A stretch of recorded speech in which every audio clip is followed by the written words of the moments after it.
Hello hi నమస్తే ఆదాబ్ నేను మీ #MD welcome to Tollywood bus.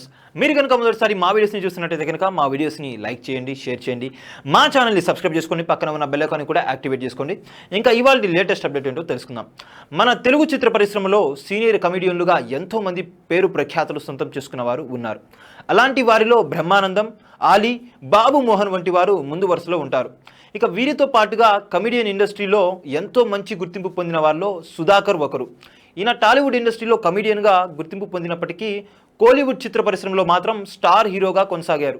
Kollywood చిత్ర పరిశ్రమలో తన కెరియర్ మొదలుపెట్టిన సుధాకర్ అక్కడ వరుస హిట్ సినిమాల ద్వారా స్టార్ హీరోగా సక్సెస్ అందుకున్నారు. ఇక ఈయన స్టార్డమ్ చూసిన వారందరూ తనని ఎలాగైనా ఇండస్ట్రీలో అణచివేయాలని భావించి కొందరు ఉద్దేశపూర్వకంగానే అవకాశాలు రాకుండా పూర్తిగా తనని తొక్కేశారు. ఇక ఈయన అక్కడే హీరోగా కొనసాగుతూ ఉంటే ఇప్పుడు సూపర్ స్టార్ రజనీకాంత్ కు మించి స్టార్ హీరో అయ్యేవారు. ఇలా కోలీవుడ్ చిత్ర పరిశ్రమలో అవకాశాలు లేకుండా చేయడంతో ఈయన తిరిగి టాలీవుడ్ ఇండస్ట్రీలోకి అడుగుపెట్టారు. ఇక్కడ మాత్రం హీరోగా కాకుండా కమెడియన్ గా నటిస్తూ ఎంతో మంచి సక్సెస్ అందుకున్నారు. ఇలా వరుస సినిమాలలో నటిస్తున్న ఈయన ఉన్న ఫలంగా సినిమా ఇండస్ట్రీకి దూరమయ్యారు. ఇలా ఇండస్ట్రీకి దూరంగా ఉంటున్న సుధాకర్ ప్రస్తుతం గుర్తుపట్టలేని పొజిషన్లో ఉన్నారు. అయితే ఇటీవల వీల్ చైర్లోనే కొన్ని ఇంటర్వ్యూలకు హాజరవుతున్నారు. ఇలా పలు ఇంటర్వ్యూల్లో పాల్గొన్న సుధాకర్ ఇటీవల నాగ్బాబు కొత్తగా ఏర్పాటు చేసిన మీడియా ఛానల్లో పాల్గొన్నారు. ఇలా తన కొడుకు బెన్నీ త్వరలోనే ఇండస్ట్రీలోకి రాబోతున్న నేపథ్యంలో ఈయన పలు ఇంటర్వ్యూలకు హాజరవుతున్నారు. ఇక ఈ ఇంటర్వ్యూలో భాగంగా ఈయన తన చివరి సినిమా గురించి, అలాగే సినిమా ఇండస్ట్రీకి దూరం కావడం గురించి మాట్లాడారు. తాను చివరగా వెంకటేష్ హీరోగా నటించిన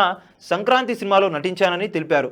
అదే తన చివరి సినిమా అని, అయితే నేను ఉన్న ఫలంగా సినిమా ఇండస్ట్రీకి దూరం కావడానికి కారణం బ్రెయిన్ స్ట్రోక్తో బాధపడటమే అని తెలిపారు. ఇలా బ్రెయిన్ స్ట్రోక్ కారణంగా పూర్తిగా అనారోగ్యానికి గురయ్యానని, అందుకే సినిమాలలో నటించలేకపోయానని తెలిపారు. నేను సినిమాలలో నటించకపోయినా నా స్థానాన్ని నా కొడుకు బెన్నీ పూర్తి చేస్తారని, ఆయనకు మీ ఆశీస్సులు అందరివి ఉండాలని తెలిపారు.